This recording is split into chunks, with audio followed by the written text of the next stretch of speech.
Hello, welcome to Gareth Jones on Speed. This episode is about two cars, and one of them sounds like this.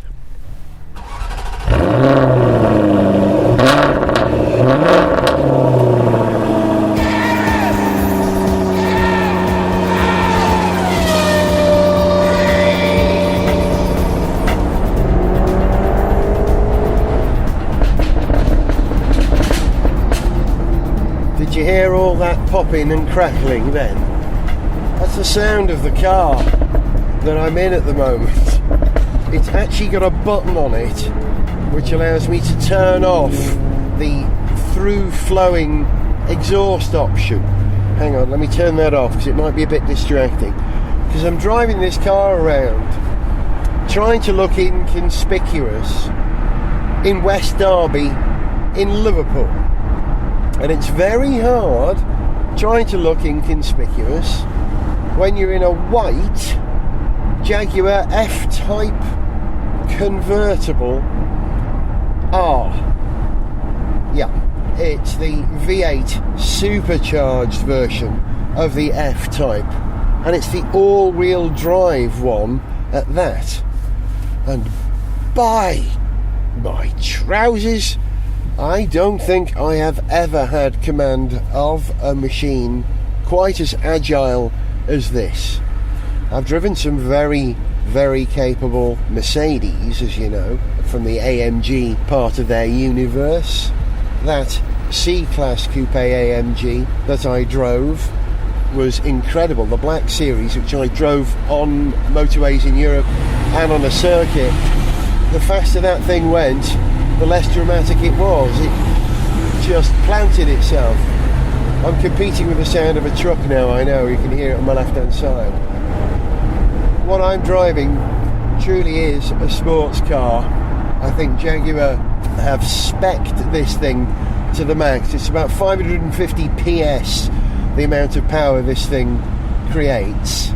And I can't see how the two-wheel drive version of this, if it exists, could even put that power down. I think the all-wheel drive option, as they call it, all-wheel drive on this, is a very smart idea. When this car arrived, I knew I had a bit of a journey to do. I had to go from London to Darlington in the northeast. So when I first got the car, I took off up to Yorkshire to spend the night there. So I had a morning driving around some open roads in Yorkshire in this car. And wow. Yeah, that's all. Wow. Like I said, it's very hard to remain discreet in this car. It's seldom that I drive a car and people literally spin on their heels when they see it, and little boys gasp. It has all the elements of Jaguarness about it, you know. It's feline, it's sensual, and it is brutally gorgeous. Personally, I think the back end is the best bit. Well done, Ian Callum and his team. And it's not as big a car as the old E-Type was. It's quite a lot shorter, although it's very wide. I don't know what the figures are, but it doesn't feel like a big car. It really feels like a sports car, and I think I've made up my mind about sports cars as well. For a car truly to be a sports car, it must have no roof. Controversial, I know you need a roof for the safety side of it, but a true sports car is something that you sit in, I think, with a helmet on, and you're in the air passing through it like an LMP1 driver or a Formula 1 driver. It's motoring in extremis. What I forget about open-top driving, and it's been a little while since I did some, it was the Volkswagen Beetle Cabriolet I drove last time, is that you smell where you are when you're open-top driving. It's hysterical. You drive through the countryside, you go past some fields, and the fields, oh, you can smell the hops or the rapeseed or very distinctive flavours, and you know, that's a benefit of motoring in an open-top car, that you get that. I don't know if you've ever read Zen and the Art of Motorcycle Maintenance. There's a wonderful passage in that book about how riding a motorbike is different to experiencing the world in a car or on a motorbike wearing a helmet, because when you're in a car you see everything through a frame almost as if it's a picture or a movie. So you psychologically, subconsciously separate yourself from the experience. It's the same with a helmet. You're not in the environment, you're protected and isolated from that environment by the helmet and the visor. But in an open top car, yes, you've got a windscreen in front of you that frames everything, but otherwise you're exposed, you're in the environment. And that's quite a healthy thing to do, I think, to actually visit the world that we inhabit rather than tunnel our way through it, which is what we tend to do with our air conditioning and fully closed cars. It's very hard to broadcast and drive a car at the same time, despite the fact that I've got sat-nav here. I've turned the command system off so it doesn't distract. I just realised I've got to do a U-turn here. See if I can do it discreetly. This thing doesn't have the greatest turning circle in the world. I've noticed on a couple of occasions whilst manoeuvring around.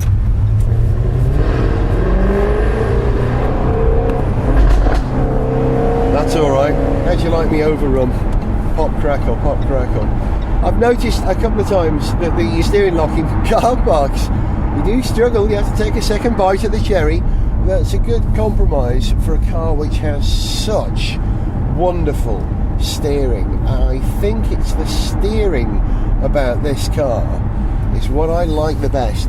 It's a big competition between the most incredible supercharged powertrain and the most wonderful steering. And this has a bit of torque vectoring, I believe, as well. This car will move the power around all four corners to compensate for how you drive, so it makes idiots like me better drivers. I was trying to explain this car in detail to a friend of mine who doesn't know about cars but knows about video games. And I described this car as being, I've played the game long enough that I've earned so many bonus points that I've leveled up many times. And in fact, I am now completely OP. Now, if you follow video games, you know what that means. This car is very OP. But I'm very happy with that. I try and read up on the car before I drive it. It's not always possible. I believe that the spec of this car was 176 mile per hour top speed. I had imagined wrong. The correct top speed is 186 miles per hour. I've got nowhere near that. I've stayed entirely legal. But what I've learned about this car is that you spend very little time accelerating. Because its accelerative qualities are so pronounced, to go from 30 to 70 takes a matter of a couple of seconds rather than a long thrust. So you're generally very happy just to drive around quietly on the cruise control, and then when you need, ping off, and then you can slow down again, because the amount of ground that you make up in the time that you're accelerating, it's almost like folding space. It just puts you there. Now, I'm about to do a bit of motorway driving now with the roof off, which won't be very pleasant for your ears.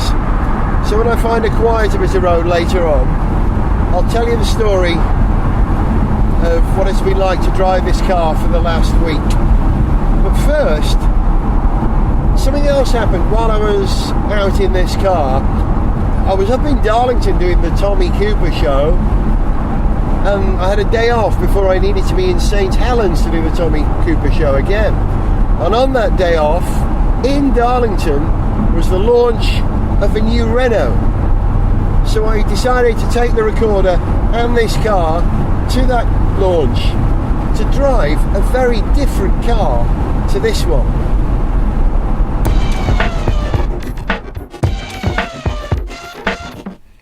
Rockcliffe Hall is a very quiet place, apart from the wind as I speak, blowing a Renault banner which is hanging. As I drove into this place, there are lots of Renault flags blowing in the wind, telling journalists who have arrived here that they've come to the right location.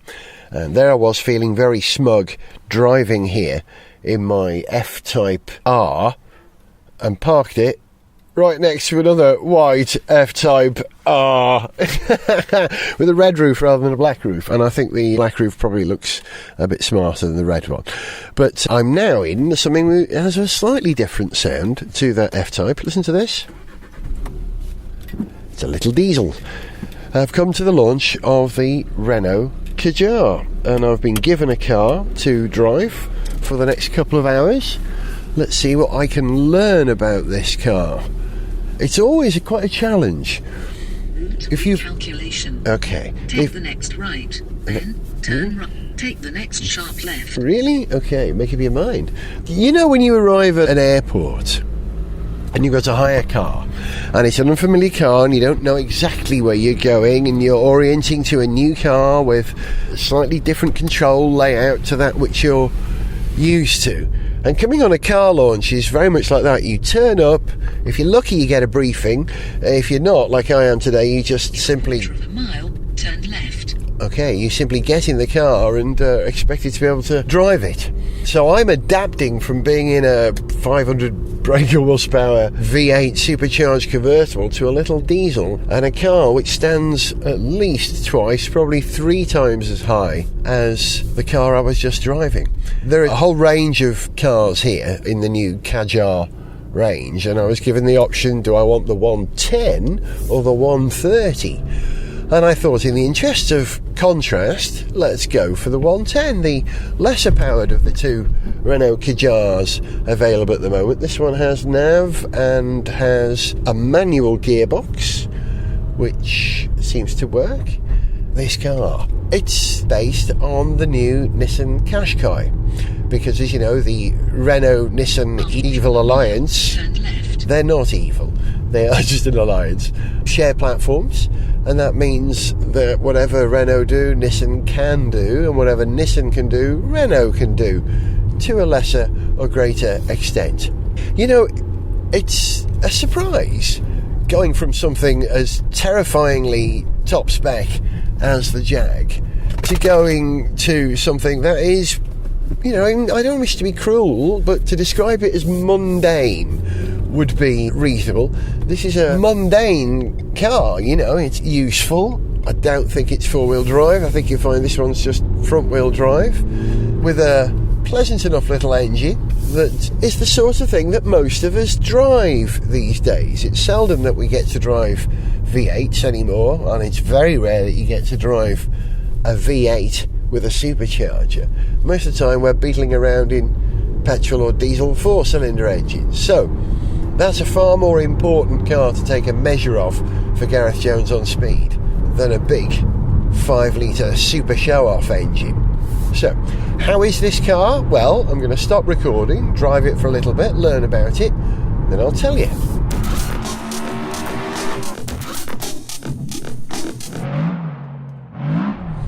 When you go on a car launch like this, you're given a set route that you can drive, which is pre-programmed into the sat-nav.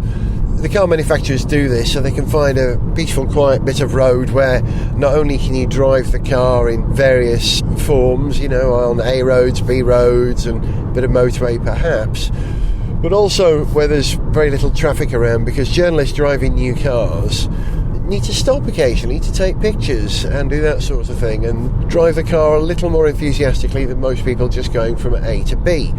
And we've been taken on a route which will take me sort of North Allerton way up in the northeast, and it is very nice and quiet around here. Okay, first thing you notice, do you remember Chris, what's his name, who used to be on Top Gear 1,000 years ago, whose son was the drummer in Supergrass? Chris, what's his name, who was on Top Gear 1,000 years ago, whose son was in Supergrass, always used to start reports on old Top Gear with, the first thing you notice, I've got a beard and I'm wearing a jumper. That wasn't what we had to notice, but he would always talk about the first thing he noticed when he got in the car. And the first thing I noticed in this car is the Speedo, which is an LCD, or I don't know, Super AMOLED, whatever they call it, a virtual screen. There are no moving parts in front of me. I've got a great big number 58 telling me that I'm doing 58 miles per hour in a 60 mile per hour zone. And around that is a virtual representation of a Speedo, which is quite nice. It's not too bad. I'm not a huge fan of virtual Speedos. I remember driving Jag XJ that had one a few years ago, and it's okay, but it just looks to me a little like an action transfer or a sticker of a Speedo, and lacking the 3D relief stops it from looking like beautiful jewellery. Perhaps there's a lesson to be taken from Apple, because Apple have got some very nice glossy looking displays on their Apple Watch, haven't they, that look like all sorts of different types of timekeeping pieces. Maybe that's a better way to go, but this, it looks a bit little to me. Do you know what I mean? It looks a bit Korean interface. We can do better than that. It's okay, it's fine, it's perfectly clear, it's absolutely legible, but just lacks a little flair. Car's good. I chucked it round a couple of wiggly bits a moment ago and was genuinely surprised at how little the thing rolled. It's quite a tall car, it should roll more than it does, and being a Renaults tend to roll quite nicely.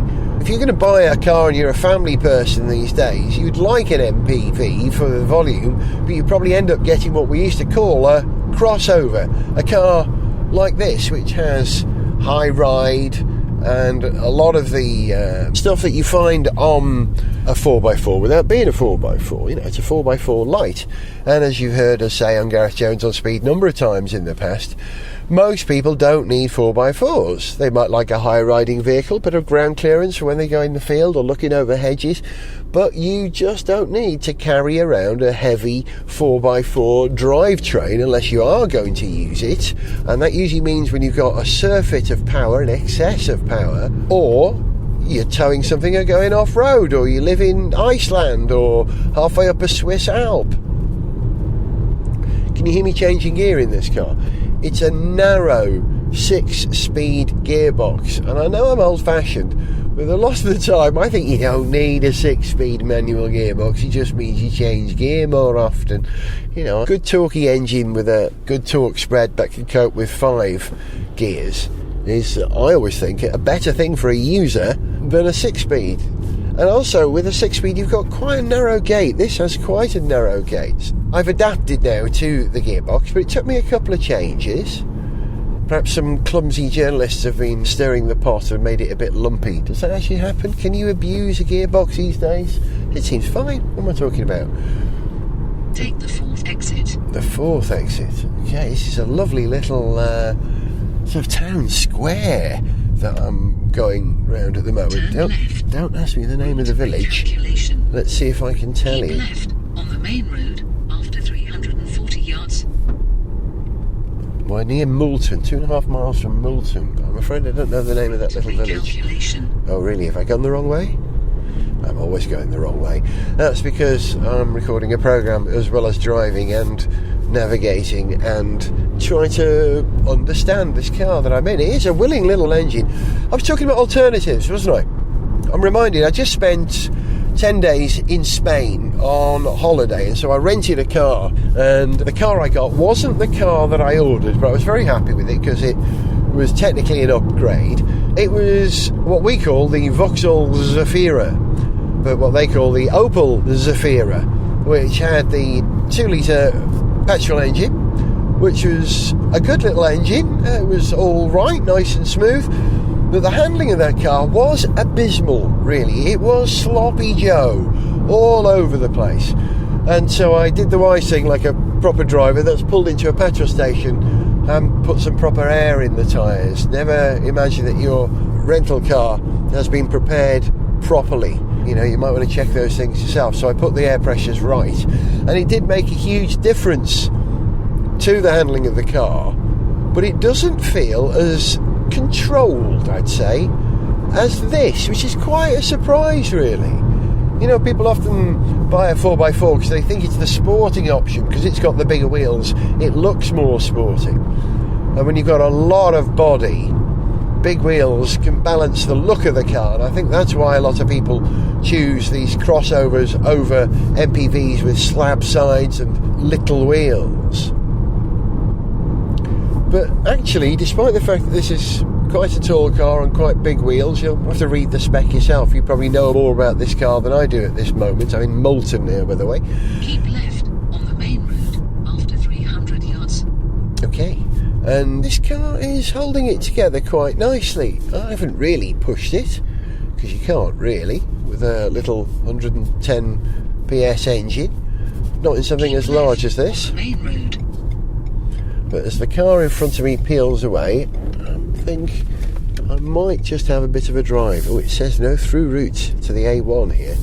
Good, because I'm not going to the A1. Let's see what it drives like. Again.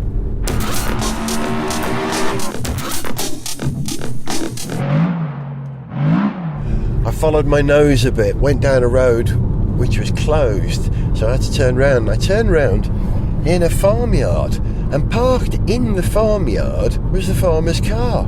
Get this, a Tesla Model S. How interesting.